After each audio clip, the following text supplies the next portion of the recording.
Os ideais são pacíficos. A história é violenta.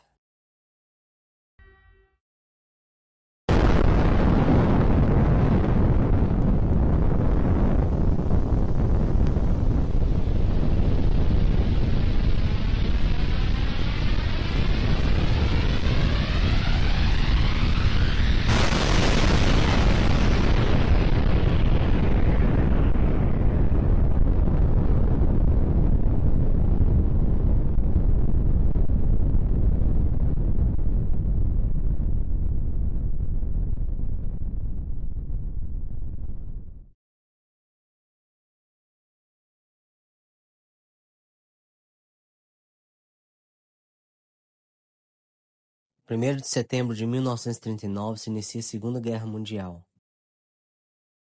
Foi o maior conflito da história da humanidade, com mais de 70 milhões de mortes.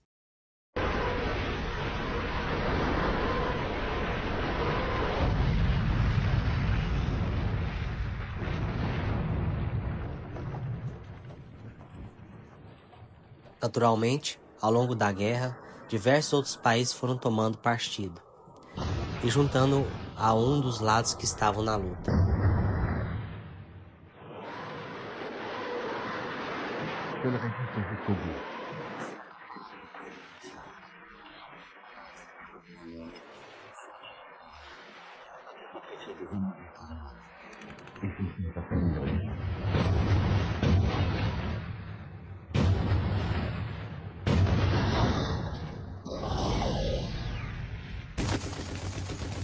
É importante mencionar que em diversos locais em que os nazistas pisaram houve colaboracionismo,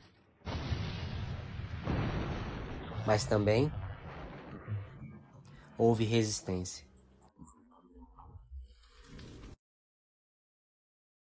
A cerca de 7.737 quilômetros de distância está o Brasil, se mantendo neutro e fora dos conflitos.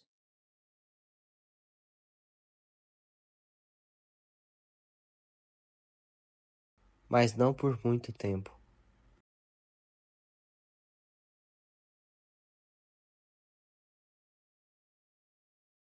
O Brasil, durante a Segunda Guerra Mundial, encontrava-se em um período marcado por intensas transformações políticas e sociais. Em 1930, Getúlio Vargas assumiu o poder, instaurando o regime autoritário que perduraria até 1945.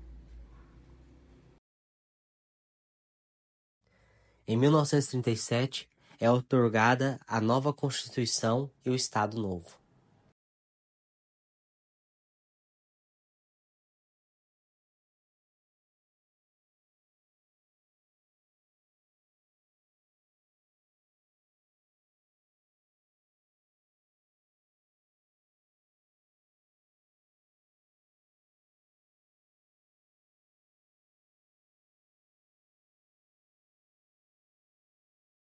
Enquanto a Europa vivenciava os horrores do conflito armado, o Brasil buscava uma posição neutra, priorizando seus interesses econômicos e comerciais.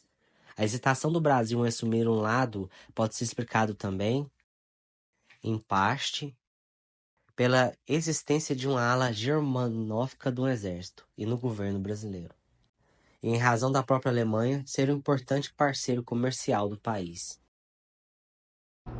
Não há presentemente motivos de espécie alguma, de ordem moral ou material, que nos aconselhem a tomar partido por qualquer dos povos em luta. O que nos cumpre é manter estrita neutralidade, neutralidade ativa e vigilante na defesa do Brasil.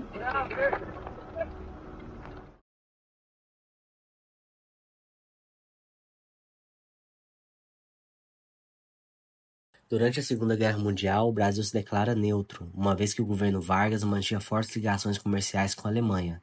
Entretanto, os ataques perpetrados contra os navios brasileiros e as baixas decorrentes incomodaram demasiadamente a população.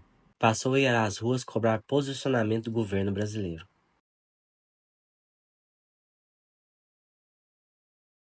Queremos guerra. Esse era o apelo que vinha das manifestações populares nas ruas do Distrito Federal, que se seguiam ao afundamento de diversos navios brasileiros por submarinos alemães.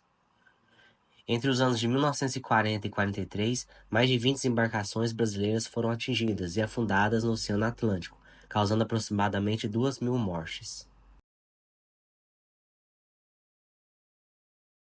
O marinho alemão torpedeou e afundou o navio brasileiro Cairu. O governo do Brasil protestou perante o Rache contra o afundamento do navio brasileiro Cairu. O governo reconhece o estado de guerra entre o Brasil e as potências do eixo. O governo... Passados 3 anos desde o início dos confrontos, em 31 de agosto de 42, através do Decreto-de-Lei nº 10.358, o Brasil formalizou o estado de guerra aos países do eixo.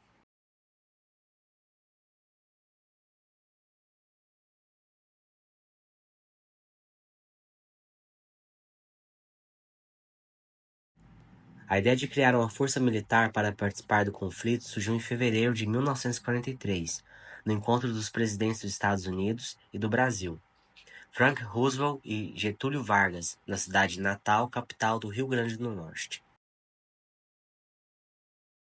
Em março de 1943, o presidente aprovou a proposta do ministro de Guerra, general Eurico Gaspar Dutra, que sugeria a criação da Força Expedicionária Brasileira, mas condicionou-a ao recebimento do material bélico necessário, inclusive para as tropas que garantiriam a defesa do território brasileiro.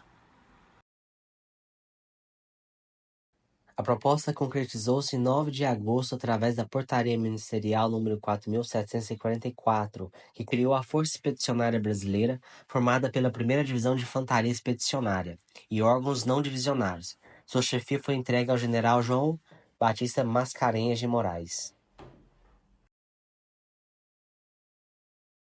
Agregado a isso, os aliados pediram ao governo brasileiro permissão para que suas tropas usassem os portos e aeroportos do norte e nordeste brasileiro, considerados fundamentais para a defesa do continente.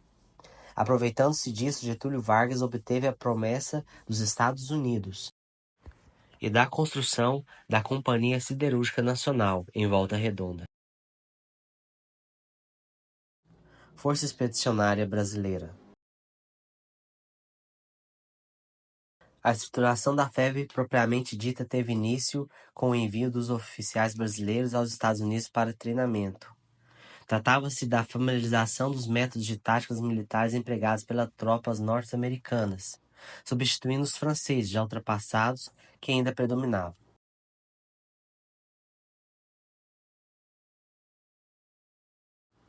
Primeiro Regimento de Infantaria. 6º Regimento de Infantaria. 11º Regimento de Infantaria. 4º Grupo de Artilharia. 9º Batalhão de Engenharia. 1º Esquadrão de Reconhecimento. 1º Batalhão de Saúde. Tropas especiais e 67 enfermeiras. A descrença nacional com a participação do Brasil na guerra era tamanha que se dizia que era mais fácil a cobra fumar. Assim como uma provocação aos que diziam, o símbolo adotado pela FEB foi o escudo com o desenho centralizado de uma cobra fumando um cachimbo. E a cobra fumou.